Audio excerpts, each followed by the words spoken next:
Kabita's creation চেনেলটোলৈ সকলোকে স্বাগতম জনাইছোঁ। লগতে ৰঙালী বিহুৰ ওলগ জনাইছোঁ। আজিতো উৰুকা হয়, গতিকে সকলোৱে পিঠা পনা বনাই চাগৈ নিশ্চয় আজৰিয়ে হৈছে। ময়ো আপোনালোকৰ লগত এবিধ পিঠা শ্বেয়াৰ কৰোঁ বুলি আজি লৈ আহিছোঁ। এই পিঠাটো আপোনালোকে ঘিলা পিঠাও ক'ব পাৰে, বৰ পিঠাও ক'ব পাৰে বা অসমীয়া পিঠা বুলি ক'লেও একো ভুল নহয়। এই পিঠাটো বনাবৰ বাবে আমাক লাগিব ভাত খোৱা চাউলৰ একাপ পিঠাগুড়ি। ভাত খোৱা চাউলৰ পিঠাগুড়িখিনি আপোনালোকে অকণমান ভাজি ল'ব আৰু লাগিব একাপ চুজি। এয়া মই একাপ পিঠাগুড়ি আৰু একাপ চুজি দি ল'লোঁ। লগতে দিলোঁ একাপ ময়দা। একেটা কাপেৰেই মই দিছোঁ, আপোনালোকে লক্ষ্য কৰিছেনে? এতিয়া দিলোঁ মই ইয়াত 1 চামুচ বেকিং পাউডাৰ আৰু দিলোঁ আধা চামুচতকৈ কম নিমখ আৰু অকণমান দিলোঁ ইলাচীৰ গুড়ি। একেটা কাপেৰেই মই দিলোঁ গুড়।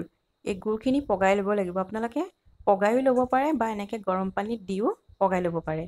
মই উতলা গৰম পানীত দি পেলাই গুড়খিনি এনেদৰে পগাই লৈছোঁ আৰু এইখিনি ধুনীয়াকৈ মিহলি হৈ যাবলৈ দিছোঁ।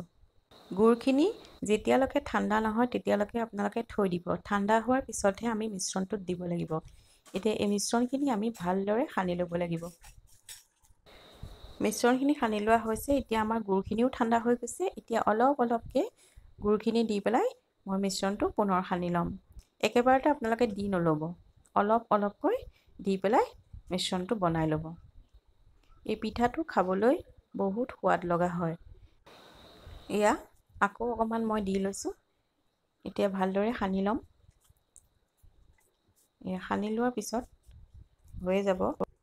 একে ধৰণৰে পিঠা খাই খাই আমনি লাগে নহয় জানো? কেতিয়াবা অকণমান বেলেগকৈ বনায়ো খাবলৈ মন যায়। গতিকে এনেকৈ কেতিয়াবা অকণমান বেলেগকৈ বনাই আমি খাই চাব পাৰোঁ। এতিয়া এইখিনি হৈ গৈছে। ইয়াত মই দিছোঁ আধা কাপ গাখীৰ। আপোনালোকে গৰুৰ গাখীৰো ল'ব পাৰে বা পেকেটৰ গাখীৰো ল'ব পাৰে। গাখীৰ দি পেলাই এইখিনি পুনৰ আমি সানি ল'লোঁ। গাখীৰ দিলে পিঠাটো বেছি ধুনীয়াকৈ ফুলি আহে। এইখিনি আমাৰ মিহলাই লোৱা হৈ গৈছে। এতিয়া আমি লগে লগে পিঠাটো বনাব নালাগে। প্ৰায় 2-3 ঘণ্টামান ইয়াক ভালদৰে ঢাকি থ'ব লাগিব। ঢাকি থোৱাৰ পিছত পিঠাটো বেছিকৈ ফুলি আহিব আৰু খাবলৈ সোৱাদ লগা হ'ব। চফ্টো হয় বিৰাট পিঠাটো। গতিকে এইখিনি মই এনেদৰে 3 ঘণ্টামানৰ কাৰণে ঢাকি থ'লোঁ।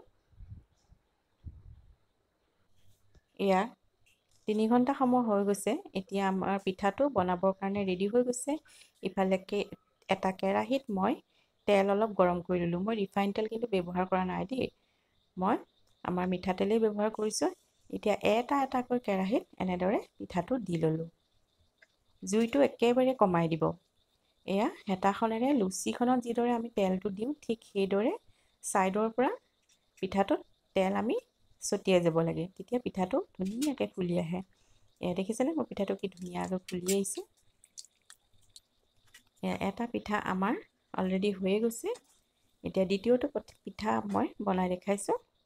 সেই একেটা প্ৰচেছতে মই অলপমান হেতা এখনৰ সহায়েৰে পিঠাগুড়ি দিলোঁ আৰু ছাইডৰ পৰা তেলখিনি পিঠাটোত মই উঠাই দিলোঁ।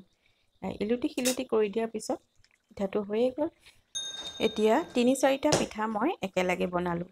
ইয়াত দেখিছেনে মোৰ গোটেইকেইটা পিঠা হৈ গৈছে।